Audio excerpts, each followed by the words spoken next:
We went over to Epcot and checked out the brand new completed Epcot 2.0, I suppose, the Communicore Hall and Plaza at Epcot. We went and checked this out. So we were here. It officially opened on June 10th. Mm-hmm. And when were we there? The 13th. We were there right on opening day. That's not correct. That's how I'm telling people. Just a little bit after. So here is just what Communicore Hall and Plaza area is. And after I say what it is, then we'll kind of give our 2 cents about what we felt about it. So Communicore Plaza section is an open area with a stage. There's some umbrellas. There's a few tables and chairs, some grassy areas, and there's a celebration and contest show going on right now on the stage. But this is basically a flex outdoor space that's going to be used for festivals and like special events and stuff like that. Festival Favorites is basically a permanent festival booth that offers dishes and drinks from past festivals, and it will change occasionally. Right now, it's got a Latin-based menu that's very, I guess it's the Encanto dishes that you'll find at that Flower and Garden booth. And we'll talk about those in a minute. They have Mickey and Friends Meet and Greet, where you can meet Mickey, Goofy, and Minnie right now with cute backdrops in a kind of shared space. The queue is both inside and outside, which Jared has thoughts on. and it pays homage to existing and past Epcot attractions like Horizons, Dreamfinder, and even Fountain of Nations. And then Communicore Hall, this is a flex space to be used for events and festivals. As it stands right now, there are tables and chairs set up in there, a few couches, and the space is just being used as a place to rest and get some AC. We actually went in here to try some of the Festival Favorites dishes, but that's what it is right now. The architecture of the building, how would you describe it? Just modern? Of which building? The Communicore Hall building. Oh, yeah, it's like my college cafeteria. Look just like it. Do you want to start with that one then? Okay. The things that you've heard about Communicore. Oh, I guess I'll put it this way. Okay. If Tiana has Bayou Adventure sort of like got people split, about like some people hate it, some people love it, and they're infighting, I believe Communicore Hall has united people in the fact that basically universally people are like, this is kind of lame, a little underwhelming, to put it this way. I say lame in the sense that this took like what, 5+ years to get done? Well, I want to say they started in 2022, this specifically, but then they've been working other stuff. So I don't know. It's been a couple years. Either way, it's been a little bit. Yeah. It's just a building. Like you go in there, like it literally looks like a plain. I'm not kidding when I say it looks like my college sort of like flex space area. Just nothing on the walls. It's like a cafeteria. It's got chairs. It does have AC. I will give it that the AC is actually pretty cool in terms of sometimes with Disney they kind of lately have skimped on the AC. It's actually pretty cold in there. But it's just there's nothing else in there. Like it's just chairs in walls really. There's nothing else in there. There's no restrooms. Is there? No, there's no restrooms. I don't think so. Yeah. It's very plain. Based on what we saw with the concept art, and again, we'll talk about this in a minute as well. We can see the potential of what it could be when festivals come in and they use that space. But for right now, it's just a place to sit and experience. My question though is if it's going to be used and a lot of people have said, well, okay, it's a flex space for festivals. Okay, then why didn't they open this during a festival? Like your first impression of this is just a very plain building. And I'm still confused by that. If you look at the concept art, I mean, yeah, you could put stuff in there and booths and things, but if you do that, you're going to lose all that seating. And it's going to be filled with people. So you're going to, if people are saying, well, it's a nice place to rest and relax, that's not going to be the case if they're going to use this for having a bunch of booths and things in this area. Right. Now, I'm not against a place to sit and chill and get out of the heat. Don't get me wrong. Right. But when you put it into scale about all the things that were said were going to be part of this Epcot overhaul, and then this is one of the main things they're touting, you're sort of just like, okay, this is not the Gardens Pavilion that they talked about, which is this replaced what that was going to be. Yep. So, yeah, it's fine. If you look at Blog Mickey even ran an article that said Communicore Hall is an embarrassment. And I broke that down a little bit on the YouTube video I did. But I think it kind of shows this current status of Imagineering in that and I kind of did a little research into this.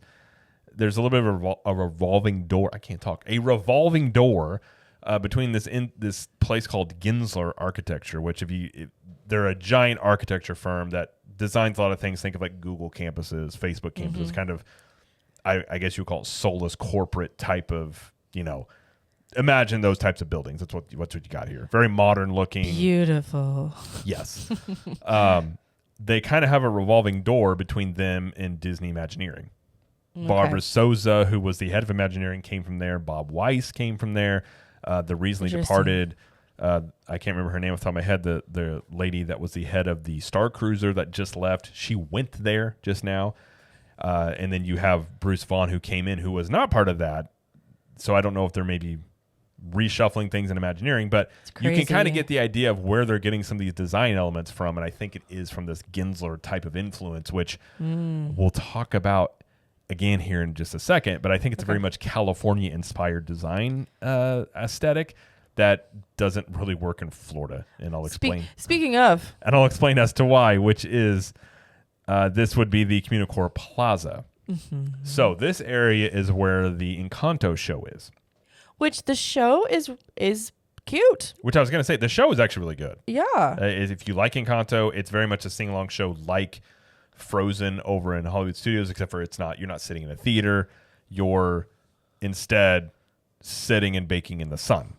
So the reason I say a California design aesthetic with this is there is no shade. There is no cover on this.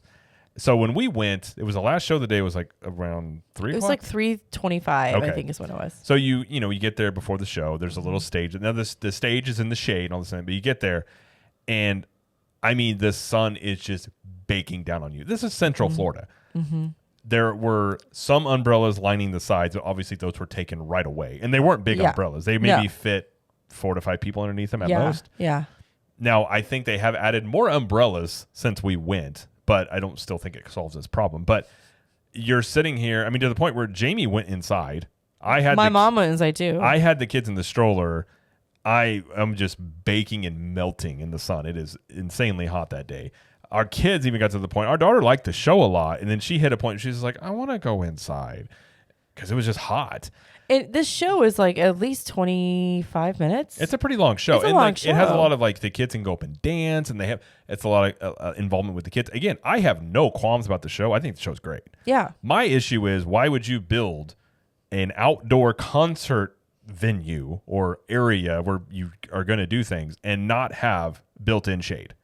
Or at the very least, get one of those giant covering tent things to cover the top of it, because you're just baking in the sun. The thing is, it looks nice. It looks cool. And I'm sure at night, function over fashion, guys. And I'm sure at night it looks great. But the problem is also Epcot's not really open that late to really take advantage of it being a nighttime thing. That's true. But it's something that clearly, in my mind, and I know we have talked about this before, it was designed in California. Now, you can do these sorts of things in California. California weather is much different than Florida. It's never rains. It's 70-some degrees. It's not a big... Yeah, this would work great in California. In Florida... I mean, that's what kind of gets me. I'm like, how did nobody ever speak up and just go, hey, guys, it's Central Florida. It's the devil's backyard down here. Let's get some shade. That's my biggest gripe about it. And I don't know if they'll do anything about it, but I was surprised that there was none there. But the easiest thing to do would be to like put up some of those, I don't know what they're called, but they put them in like playgrounds a lot, where it's like a shaded, like, they're not umbrellas. I know what you're talking about. That's kind of what I was talking about. Like they're on just like not strings, but yes, I know what you're talking about. They look like cables, flat kites. Yes, yeah. You know what I'm talking about? Yeah. If they put some of those up, oh my gosh, game changer. That'd be fine. And you could do it to like fit the aesthetic of it. Yes. But yeah, I took video of just being like, I could not. I was just like, oh my gosh, it was so. I mean, and there were people that were standing there that were enjoying it, and like, 10 minutes into the show, people are like, okay, I'm out.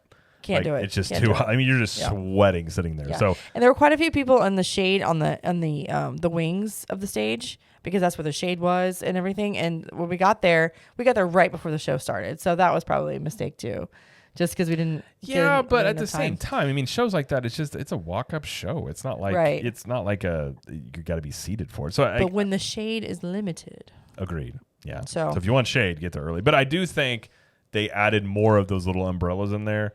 But I don't think there's still enough to be like where everybody would have shade. But I suppose they have done that. But yeah. So again, the Encanto show is great. The facility in which you watch it, if it's midday, I would avoid midday. I would go early.